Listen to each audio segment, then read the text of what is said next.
जब युद्ध चल रहा था तो युद्ध के कुछ दिनों बाद दुर्योधन भीष्म पितामह से कहते हैं कि आप सिर्फ कहने को हमारी तरफ से युद्ध कर रहे हैं, असल में है आप उन पांडवों के साथ ही। इतने दिन हो गए, इतने कौरव मारे गए, पांडवों में से एक भी कम नहीं हुआ। तब भीष्म पितामह प्रतिज्ञा लेते हैं कि मैं प्रतिज्ञा लेता हूं कल मेरे हाथों एक पांडव मारा जाए। बात भगवान तक पहुंचती है। भगवान कहते अगर भीष्म पितामह ने प्रतिज्ञा ली है वो उसे पूरा ना करे, ऐसा हो नहीं सकता। तो रात्रि के समय भगवान द्रौपदी जी को लेकर कौरवों के शिविर में जाते हैं। अब देखिए दो अलग अलग शिविर है, पांडवों का शिविर एक है, कौरवों का शिविर। ये यहाँ नहीं आते, वो वहां नहीं जाते, क्योंकि अभी युद्ध चल रहा है। तो अब भीष्म पितामह कौरवों के शिविर में रह रहे हैं, तो भीष्म पितामह के शिविर में कौन आ सकता है? या तो कौरव आ सकते हैं, कौरव की पत्नियां आ सकती है, यही आ सकते हैं। तो अब भीष्म पितामह अपने शिविर में लेटे हुए हैं। कैसे? आंखों पर हाथ रखकर,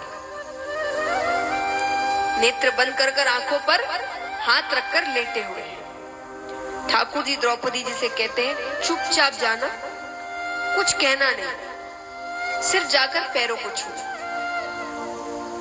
पैरों को छूने के बाद भी कुछ मत कहना। द्रौपदी जी ने कहा ठीक है। वो अंदर जाती है, जाती उन्होंने पैरों को छुआ। भीष्म पितामह को लगा कौरवों में से किसी की धर्म पत्नी आई है। जैसे ही द्रौपदी जी ने पैरों को छुआ, उनके मुख से निकला अखंड सौभाग्यवती भव।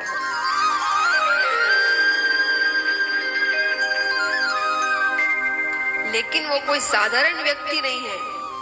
ये बात कहते ही मन में ऐसा लगा कि कुछ गलत हुआ। भीष्म पितामह तुरंत हाथ हटाते हैं कि कौन है सामने। द्रौपदी जी बैठी है, समझ जाते हैं होना हो कृष्ण की हरकत है।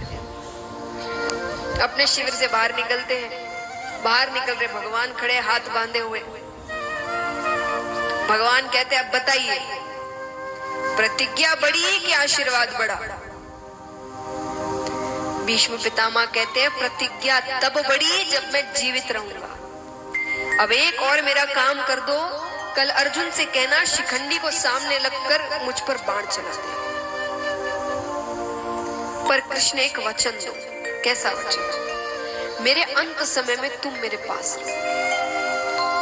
भगवान कहते हैं मैं वचन देता हूं आपके अंत समय में मैं आपके पास रहूंगा। हमें भी यही मांगना है। धन दौलत पद प्रतिष्ठा ये सारी चीजें आप हर किसी के जीवन में एक बार आती है।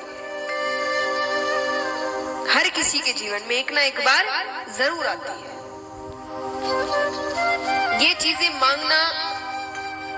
मांगो तो ये मांगो कि अंत समय में यम के दर्शन ना, यमराज लेने ना आए, खींचते हुए ना लेकर जाए, दर्शन आप ही देने आए। जब भी आए, मैं नहीं कह रही अभी, जब भी आए, जब अंत समय हो तब आप ही आए, आपके सिवा और कोई नहीं।